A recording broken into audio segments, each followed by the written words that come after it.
po, Nay. Huwag mong hugasan yan. Ah, bakit? Inuutosan tayo ni nanay, oh. Ano ba? Nakakapagod maghugas ng plato. Anak, okay ka lang? Ah, okay lang ako, Nay.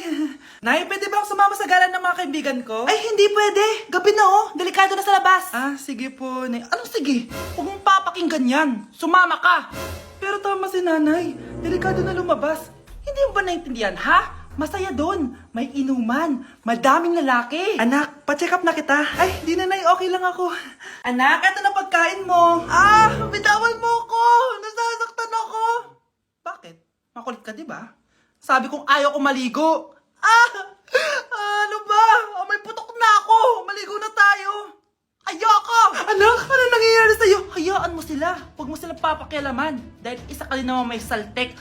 Pero nag-aalala lang naman ako sa anak ko. Nagmana lang naman yan sa'yo. Nay, may saltik ka din? Hala, nasan sa crush ko?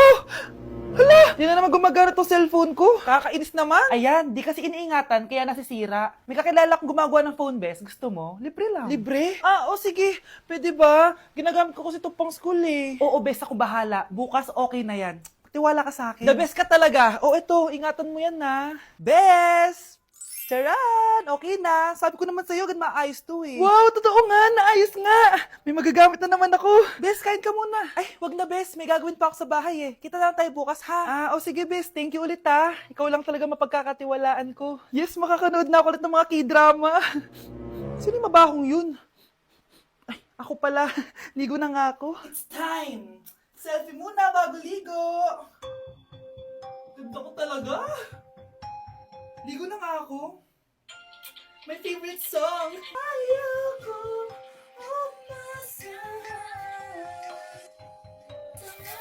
Woo!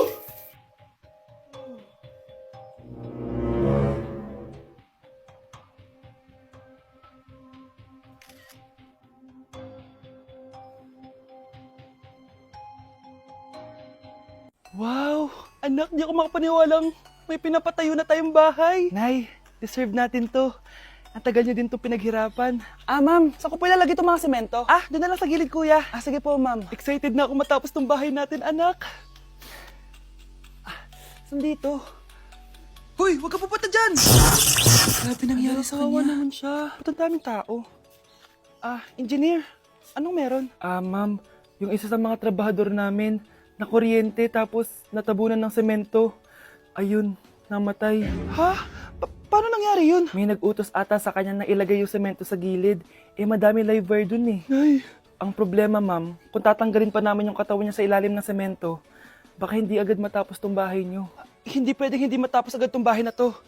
Di bale, babayaran ko na lang yung pamilya nung namatay. Nay, sigurado ka ba? Sige po, ma'am. Sige na, ituloy niyo na yan.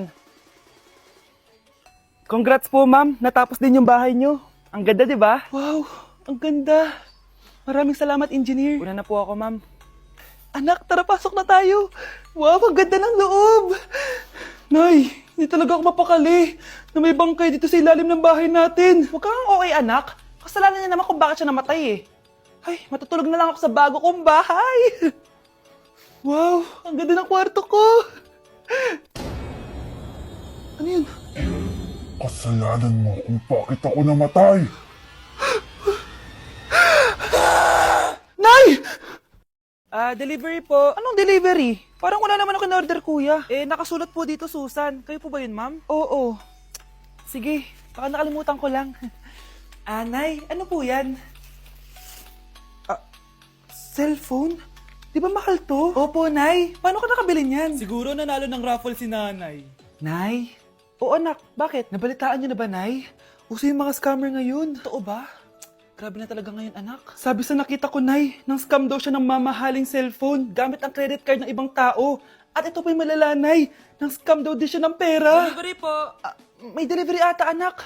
Delivery po. Ikaw na naman, kuya. Susan po ulit, ma'am. Eh, wala naman nga ako in-order. Eh, wala akong magagawa dyan, ma'am. Sa'yo nakapangalan eh. Sige na po, una na ako. Ano na naman laman neto? Pera? Ito ba yung sinasabi ni Scarlett na galing sa scam? Pero bakit sa akin nakapangalan? Anong gagawin ko dito? Hindi naman ako yung scammer. Nay, may naghahanap po sa inyo sa labas. Ah, anak! Sige, pupunta na ako.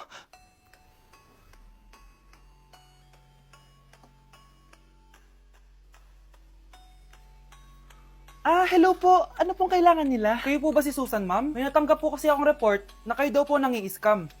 Scammer? Hindi ako scammer, Ma'am, sa'yo nakapangalan ng mga parcel. Kaya sumama ka na sa amin. Hindi nga ako scammer! Ikukulong ka na namin. Huwag niyo ko ikulong! Hindi ako scammer! Itigil niyo na yan! Hindi si nanay ang scammer. Pero nasa bahay na to, ang totoong scammer. Ang isang 50% po ay mapupunta sa isa niyang anak. Ano? Baka yan yung isa naming anak na nawala? Oo, sa amin na lang yan. Ako! Ako ang isa pang anak ni Ramon. Oh, akala ko ba nawawala yung isang anak ni Ramon? Attorney naman, huwag ka maniwala dyan. May sakit kasi sa utak yan. Wala akong sakit, attorney. Maniwala ka, please. Kailangan ko pa ng sapat na ebidensya para maniwala ako sa'yo. Sige na, babalik na lang ako. Ito na ba yung bagong bahay ng anak ko? Ikaw babae ka? Sinubukan mo pang agawin sa amin ang kayamanan ng tatay mo? Ang sama nyo, tita! Gusto nyo kunin lahat! Well, hindi naman maniniwala sa'yo si attorney dahil wala kang ebidensya. Tao po, attorney po ito. Nandiyan si attorney. Halika dito. Ayan, ikukulong muna kita dito sa bodega hanggat hindi ko pa nakukuha ang mga kayamanan. Yes, attorney. Hawak ko na ang 100% ng kayamanan ni Ramon. Nandito na ang titulo, papeles at cheque ng mga kayamanan niya. Ay! Salamat, attorney, ha? Scarlett, hindi ko na alam kung ano nangyayari sa nanay ko. Pero huwag ka mag-alala. Ako bahala sa'yo. Kailangan na matigil tong pinagagawa ni nanay. Tao po. Sino ka? Ako po yung nanay ni Scarlett, yung anak din ni Ramon. Totoo ba to? Pinagsasabi mong babae ka? Kami lang ang pamilya ni Ramon. Attorney, huwag ka magpaniwala dyan. Peke yan. Hindi to peke. Pwede mo ipacheck to sa attorney. Kaya ilabas mo na siya. Kinulong po ni nanay si Scarlett sa bodega. Ha? Anak?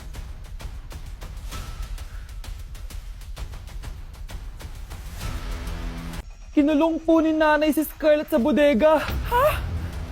Anak? Anak? Walang iya talaga yung tita mo. Anak, sorry kung ngayon na ako nagpakita. Pinakulong kasi ako ng babaeng yan. Deserve mo makulong. Ikaw ang ikukulong namin dahil child abuse ang ginagawa mo. Ano? At hindi mo na din makukuha ang 50% ng mana. Hindi pwede! Nay, masaya ako na nandito ka na. At hindi na din tayo maghihirap dahil sa pamana ni tatay. Masaya din ako, anak. Siyempre kasama ka dito sa Manta.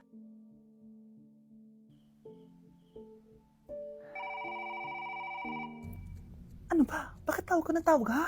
Oo, wala silang kaalam-alam. Sige na, baka mahuli pa tayo.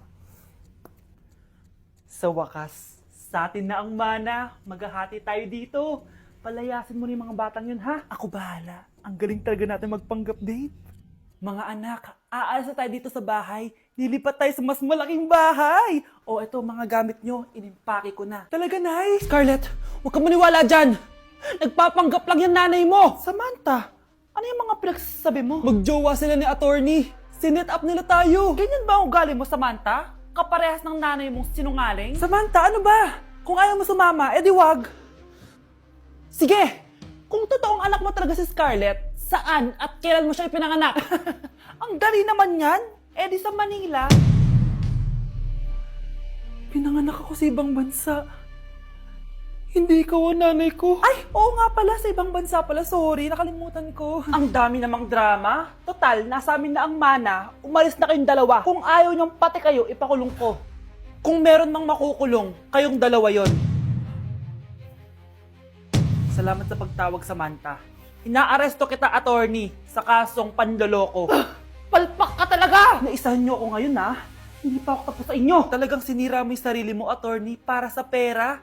At ang dami mo na palang naloko. Samantha, huwag na tayong maghiwalay, please. Oo, Scarlett. Dito lang ako palagi sa tabi mo. Kayong dalawa, mag-ingat kayo palagi, ha? Gamitin nyo na maayos sa pamana ng tatay nyo. Salamat po.